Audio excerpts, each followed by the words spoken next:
بتاتا ہوں کہ سن 1978 میں، یعنی آج سے تقریباً 38 سال پہلے مجھے سب سے پہلے امریکہ جانے کا اتفاق ہوا۔ اس وقت سن 1978 میں سب سے پہلے میں امریکہ گیا تھا اور ایک مسلمان تنظیم کی دعوت پر گیا تھا۔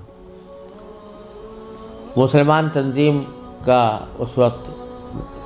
بہت سی مسلمان تنظیموں کا ایک وفاق تھا جس نے ہمیں دعوت دی تھی۔ تو جب میں اس تنظیم میں پہنچا اور اس کا سالانہ کنونشن تھا، اس میں حاضری ہوئی، تو سب سے پہلے تو میں یہ دیکھ کر حیران رہ گیا کہ جب شام کو دعوت کا اہتمام کیا گیا تو اس میں کہیں دور دور حاضرین کے اندر اسلام اور دین کا کوئی شائبہ نظر نہیں آتا تھا۔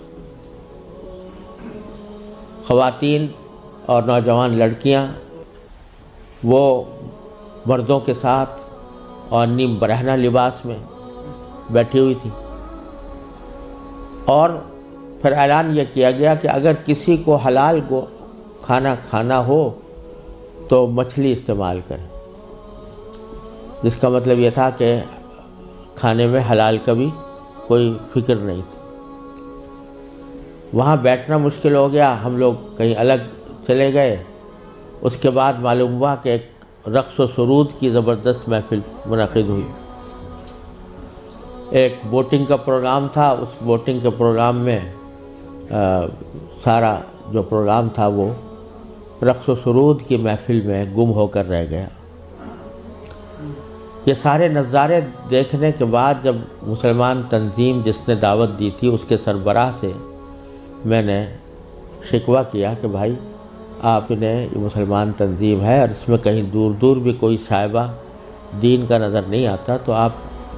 کیا کرتے ہیں، کس وجہ سے آپ نے یہ اجتماع منعقد کیا ہے؟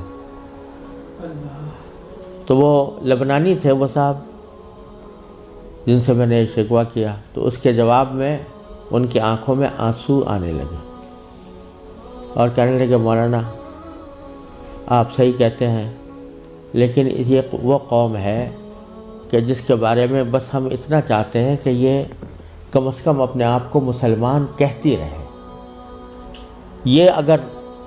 ہم یہ سمجھتے ہیں کہ اگر یہ صرف اپنے آپ کو مسلمان کہتی رہے تو یہ بھی ہماری کامیابی ہے، ورنہ اس کو اسلام سے کوئی تعلق رہا نہیں۔ ان کے آباء و اجداد کھانے پینے کی تلاش میں، تجارت اور معیشت کی تلاش میں یہاں آئے تھے، ان کو اپنے بچوں کی تعلیم و تربیت کی کوئی فکر نہیں تھی۔ یہ اسی ماحول کے اندر پلے بڑے ہیں اور اس کے نتیجے میں ان کو دور دور بھی کہیں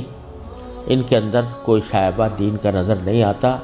ہمارا کام صرف یہ ہے کہ ان کو اس بات پر جمع کر لیں کہ بھئی تم مسلمان ہو، اپنے آپ کو مسلمان کہتے رہو، ورنہ اسلام کی کوئی چیز ان کے اندر باقی نہیں رہی۔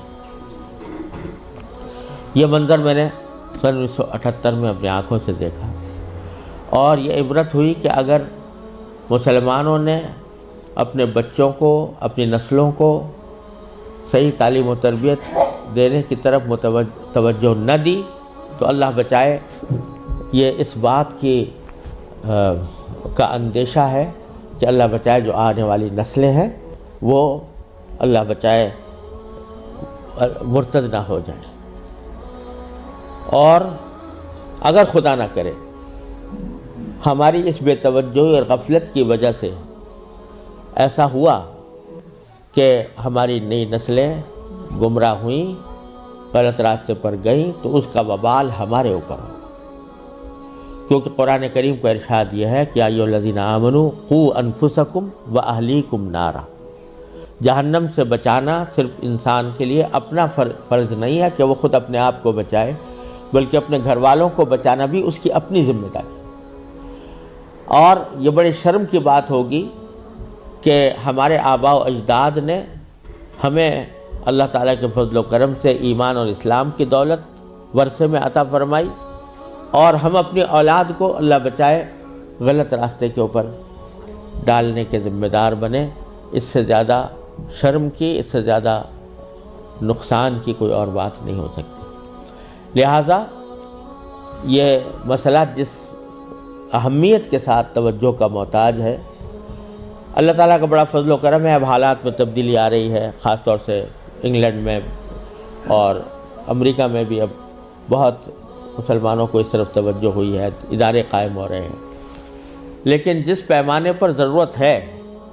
اس پیمانے کی ابھی تک کمی ہے، اور اس کا واحد علاج یہی ہے کہ جس کے دل میں بھی یہ درد ہے وہ دامے، درہمے، قدمے، سخنے، جس طرح بھی ہو سکے وہ ایسے ادارے قائم کرنے کی کوشش کرے، اور